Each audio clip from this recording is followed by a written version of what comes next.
tempo of the Spanish song. Are you ready? Mm-hmm. 1, 2, 3, 4.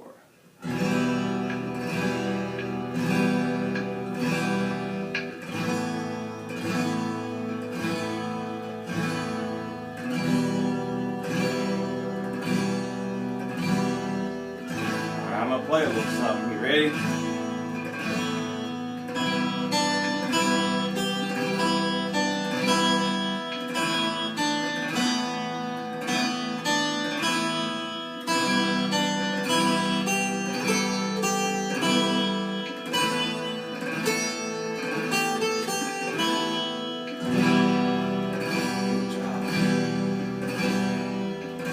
Alright, we're going to end on the E here. You ready?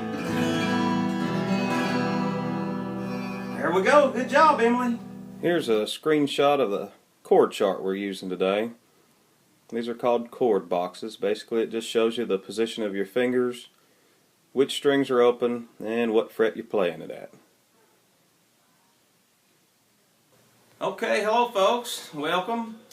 Today's lesson is going to be for the absolute beginner. I've been teaching this lesson on and off for 30 years. It really works. I've tried it on moms and wives and younger people. They take to it really well. So if you have just bought your guitar, hopefully it's relatively close to in tune and you're not sure where to start or what to try, this is perfect for you. We're going to look at two real simple chords that don't require a lot of left hand fingering. And we're going to work on a basic 4-count rhythm for our strum, all down strumming.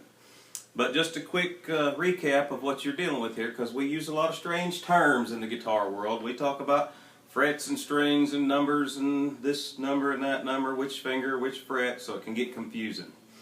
Basically, this is the neck, and where you place your fingers is the fingerboard.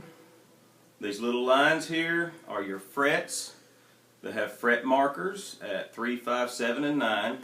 We're going to stay mainly up here in what's called open position. Now the lowest string is the thickest and the one that sounds the lowest. It's actually closest, or the top string, from floor to ceiling. The high string is the highest in pitch, so we don't get confused there. That causes a little trouble. But what we're going to play is an E minor chord. Requires 2 fingers. We're going to strum it 4 times. And then we're going to change to an A sus2, or I might just refer to it as an A2 for simplicity. Okay, now you can play this with 2 different sets of fingers. What you want to do is on your left hand, take your first and second finger, or your second and third, which I kind of prefer because it helps us segue into other chords as we learn.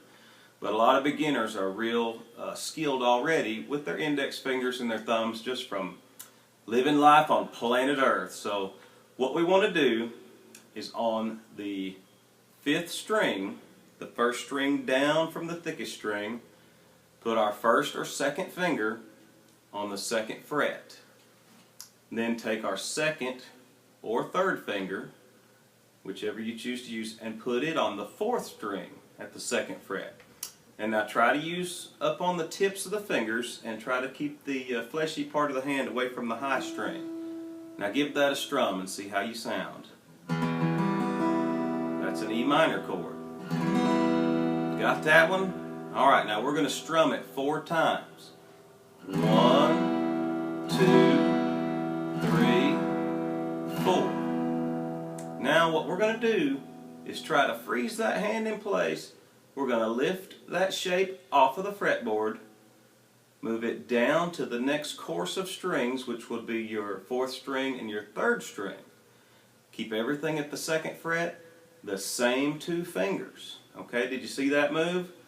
From the 5th string and the 4th string, lift up and skip down to the 4th string and the 3rd string. Same chord shape. This is going to make an A2 or an A sus2. And we're going to strum all the strings for that one 4 times. Bet you guessed that, right? 1, 2, 3, 4. Okay, so let's look at those together. 1, 2, 3, 4 to the A. 1, 2, 3, 4. And then So here's what it sounds like, and I'll count out loud for you. We'll play it a couple times around. And I'm going to change to the two inside fingers that I prefer. 1, 2, 3, 4, A. 1, 2, 3, 4, E minor. 1, 2, 3, 4, A2. 1, 2, 3, 4, and finish on the E minor. That's all there is to it. Give yourself time to work on it. You might even play it at a little slower pace than we're playing. Hope you have some fun with it.